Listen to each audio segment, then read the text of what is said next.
Muita gente pensa na proclamação da República no Brasil, lá em 15 de novembro de 1889, como se fosse um ponto final, o fim de uma era. Mas a verdade é que foi justamente o contrário. Foi o estopim de uma batalha caótica pela alma da nação. Sabe, longe de ser um consenso, esse novo regime já nasceu em meio a disputas profundíssimas sobre que Brasil deveria ser aquele. E são esses primeiros anos super turbulentos que definiram o país que a gente conhece hoje.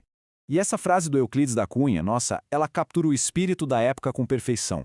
Porque com a queda do Império, a palavra virou uma arma de verdade. De repente, vários grupos que antes não tinham tanto espaço, como intelectuais, militares com ideias positivistas, e até o movimento operário que estava começando a nascer, tomaram conta dos jornais, das tribunas, para disputar com unhas e dentes qual seria o rumo da nova república.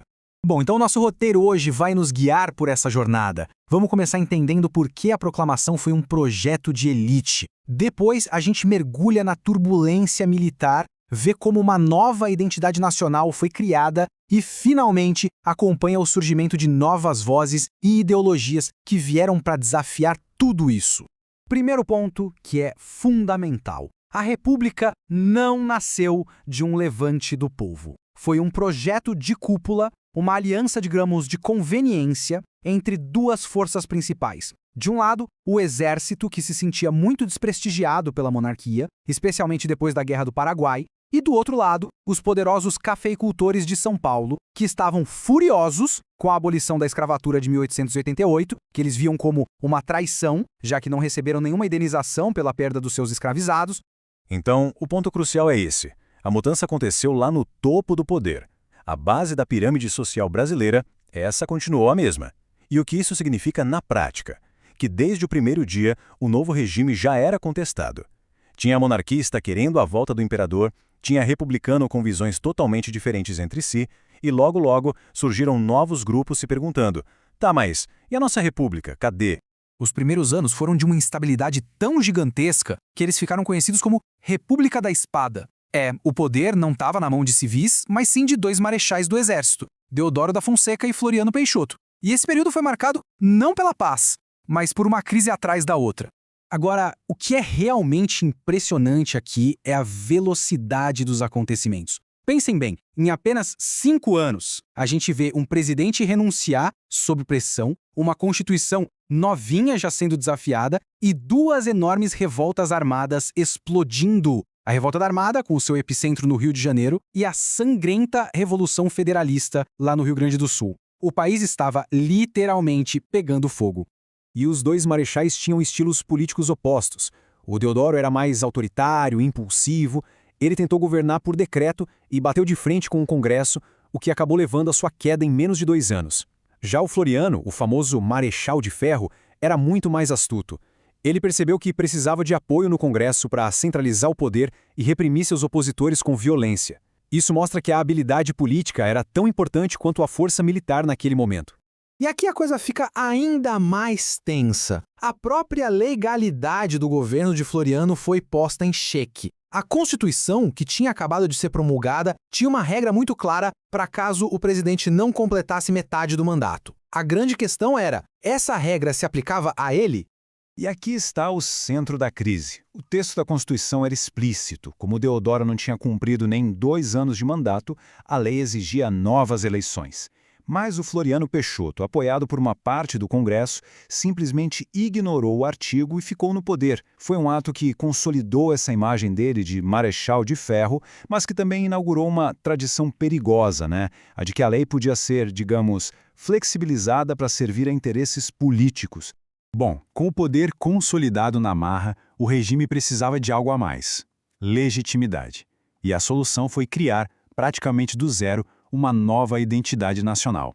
Novos heróis, novos símbolos, tudo para que a população se identificasse com a República e, claro, esquecesse o passado monárquico. A base legal dessa nova identidade foi a Constituição de 1891. Ela trouxe o federalismo, inspirado no modelo americano, dando mais autonomia aos estados, e também o presidencialismo. Mas talvez as mudanças mais radicais tenham sido a separação entre igreja e estado e a criação do registro civil. Para uma sociedade acostumada com o catolicismo como religião oficial, isso foi uma revolução. Pela primeira vez, coisas da vida civil, como nascimentos, casamentos e mortes, seriam registradas pelo Estado e não mais pela Igreja. Foi um passo gigante na secularização da cidadania. Foi uma verdadeira operação cultural. Acontecimentos que antes eram vistos como rebeliões, como a Inconfidência Mineira, foram completamente ressignificados, transformados em movimentos precursores da República.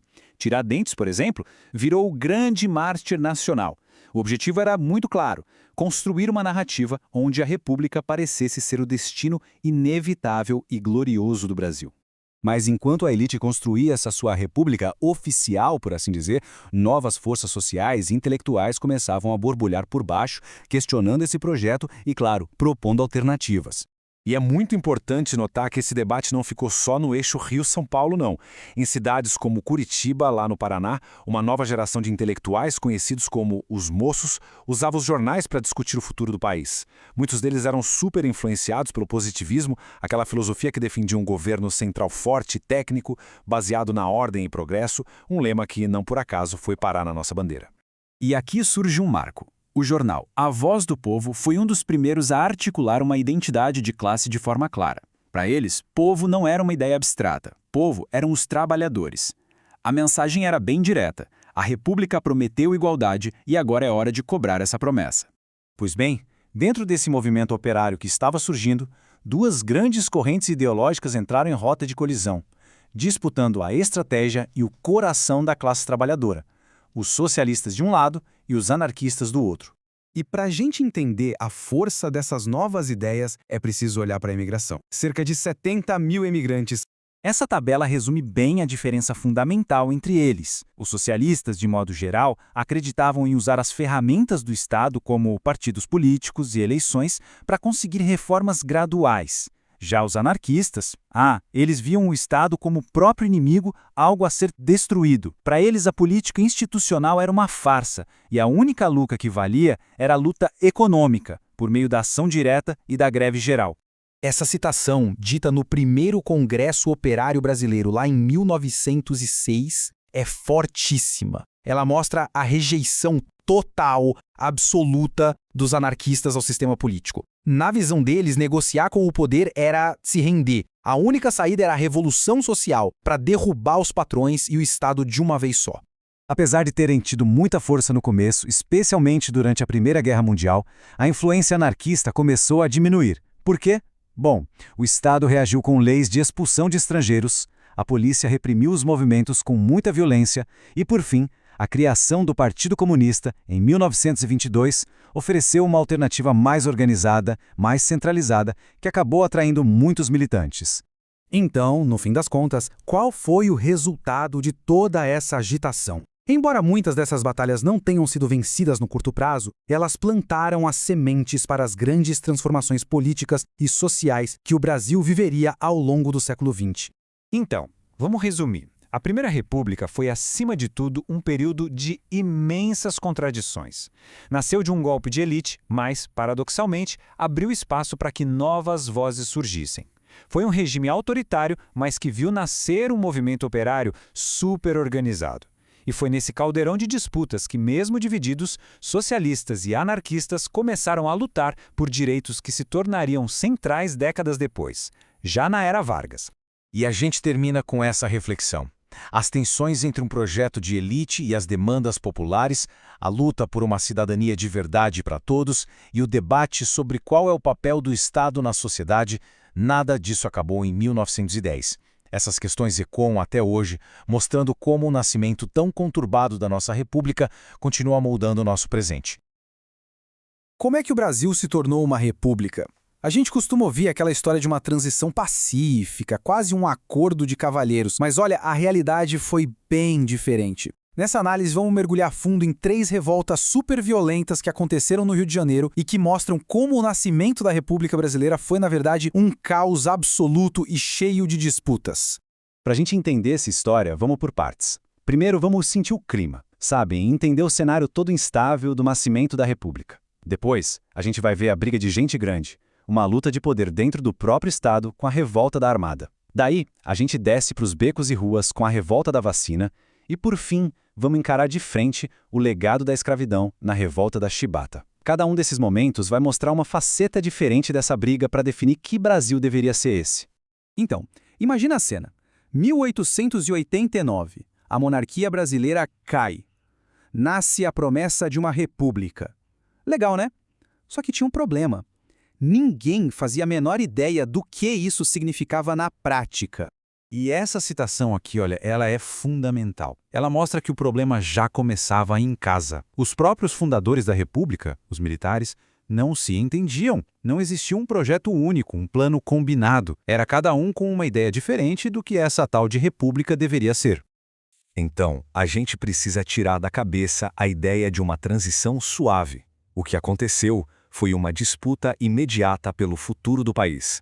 Um verdadeiro cabo de guerra para decidir quem mandava, quem obedecia e o que significava ser cidadão. E vamos para o nosso primeiro caso, que já mostra bem o tamanho da confusão. Aqui a briga não era do governo contra o povo, não. A briga era do Estado contra ele mesmo.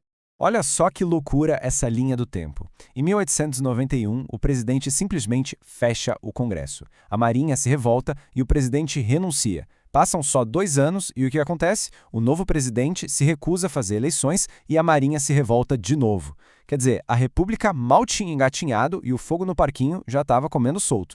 E por que isso acontecia? Porque os primeiros presidentes eram militares e governavam o Brasil como se fosse um quartel. A lógica era de hierarquia, de ordem, de silêncio, nada de debate democrático. A nação era tratada como uma tropa que tinha que obedecer, e não um povo que precisava ser representado. Essa declaração do líder da Segunda Revolta é pesadíssima. É uma acusação direta. Ele está dizendo que o presidente Peixoto não estava defendendo o Brasil, mas sim jogando brasileiros uns contra os outros só para se manter no poder. Bom, se a primeira briga foi lá nos palácios do poder, a segunda desce para a rua. E aqui o conflito muda de cara. É a visão do governo de uma cidade civilizada batendo de frente com a vida e com o corpo das pessoas. E esse quadro resume tudo de uma forma genial. De um lado você tinha o projeto do governo, uma capital moderna, limpa, com ares de Europa. Do outro, o que o povo sentiu na pele, suas casas sendo demolidas, famílias expulsas e a honra sendo violada com a entrada forçada de agentes de saúde. E essa frase, ela é de arrepiar. Dita por um manifestante negro anônimo, ela captura a alma da revolta. Não era só por causa de uma vacina, era um grito de basta. Era o povo dizendo que não aguentava mais a opressão do Estado.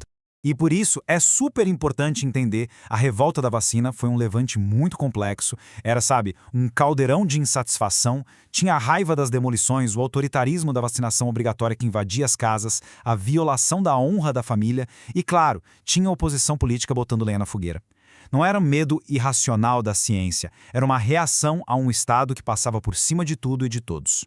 E agora a gente chega no nosso último caso, que talvez seja o mais sombrio. Aqui a gente vai ter que encarar de frente o legado da escravidão, um fantasma que continuava assombrando a recém-nascida república. Chibata. A palavra já é pesada, e o que ela representa é brutal. Era o chicote. Mesmo depois da abolição da escravatura, a Marinha do Brasil, uma instituição da nova república, continuava usando o chicote para punir seus marinheiros. E em quem essa chibata instalava? Na grande maioria das vezes, em marinheiros negros. A República mantinha vivas as práticas do Império. E o mais incrível é que as exigências dos marinheiros mostram que aquilo não foi um motim desorganizado. Foi um movimento super articulado que pedia por dignidade. Eles não queriam só o fim da violência, eles queriam o fim da humilhação, queriam educação, queriam oportunidade de crescer na carreira, eles queriam cidadania. E qual foi a resposta do governo? A traição. Primeiro, veio a promessa de anistia, de que tudo ficaria bem, mas era uma armadilha.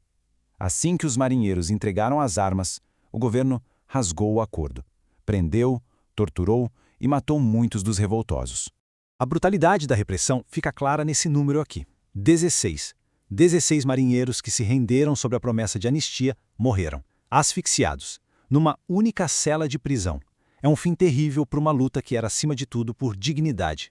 Então, depois de ver esses 3 episódios tão violentos, o que a gente pode concluir? O que tudo isso nos diz sobre o Brasil? O ponto principal é que essas revoltas não foram erros no sistema ou notas de rodapé da história. Elas foram o palco central onde o povo brasileiro de todas as classes estava ativamente brigando para definir o que significava ser cidadão. A República Brasileira não foi simplesmente declarada de cima para baixo. Ela foi disputada e moldada na rua, na bala, na resistência. E toda essa história faz a gente pensar como é que essas questões fundamentais de poder, de direitos, de igualdade, que explodiram lá no começo da República, na verdade, nunca foram totalmente resolvidas. Elas continuam ecoando até hoje. A luta por uma república que seja, de fato, para todos, parece que ainda não acabou.